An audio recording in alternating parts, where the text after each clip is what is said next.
Mitten im Wald sammelten zwei Männer Feuerholz, als ihnen plötzlich der Anblick vor ihren Augen die Sprache verschlug. Ein Elch mit riesigem Geweih liegt flach auf dem Boden, gefangen zwischen scharfem Stacheldraht. Seine massiven, kronenartigen Hörner waren fest um den verdrehten Zaun gewickelt und zogen seinen Kopf nach unten auf den Boden. Seine Augen waren trüb, er atmete schwer und ertrug still die Verzweiflung. Der Stacheldrahtzaun war in zwei Hälften gerissen und wies Anzeichen dafür auf, dass das Tier heftig zappelte.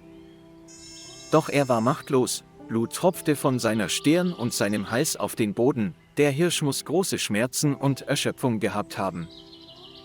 Ohne einen Moment zu zögern, griffen die beiden Männer sofort ein und schwangen ihre Äxte, um jeden einzelnen der Stahldrähte, die es festhielten, durchzuschneiden. Im Nu rissen die Seilschlaufen und der Elch brach vor völliger Erschöpfung zu Boden. Als ein Mann sah, dass das Tier immer noch regungslos war, trat er durch den Stacheldraht und näherte sich der großen, keuchenden Gestalt. Ohne Angst vor der Gefahr packte er die Hörner und versuchte, sie wieder in die richtige Position zu drehen, um dem Tier zu helfen, sein Gleichgewicht wieder zu erlangen. Der Hirsch regte sich leicht, das erste Zeichen dafür, dass das Leben zurückkehrte.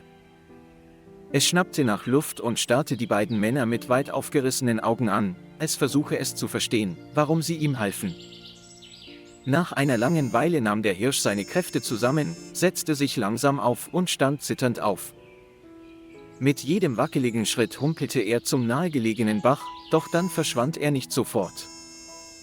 Das Tier blieb stehen und drehte sich um die beiden Männer anzusehen.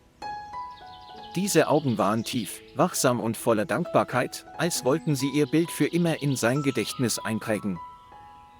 Mitten im nebligen Wald stand der Hirsch, sein Geweih hoch erhoben wie eine im Sonnenlicht glitzernde Krone, und beobachtete aufmerksam seine beiden Retter. Dann neigte es leicht den Kopf, eine langsame und heilige Geste des Dankes, die in menschlicher Sprache nicht ausgedrückt werden konnte. Erst als der Mann das Wort ergriff und ihm sagte, es solle weggehen und auf sich selbst aufpassen, schien das Tier zu verstehen, es schüttelte den Kopf und ging weg. Die beiden Männer beobachteten, wie die Silhouette des Tieres langsam in der Ferne verschwand, und blieben stehen. Vielleicht wird dieser Moment eine wunderschöne Erinnerung sein, die sie für den Rest ihres Lebens nicht mehr vergessen werden.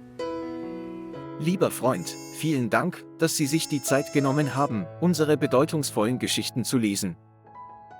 Wenn Sie es interessant finden, vergessen Sie nicht, den Kanal zu liken und zu abonnieren, damit Sie die nächsten Folgen nicht verpassen. Auf Wiedersehen und bis bald.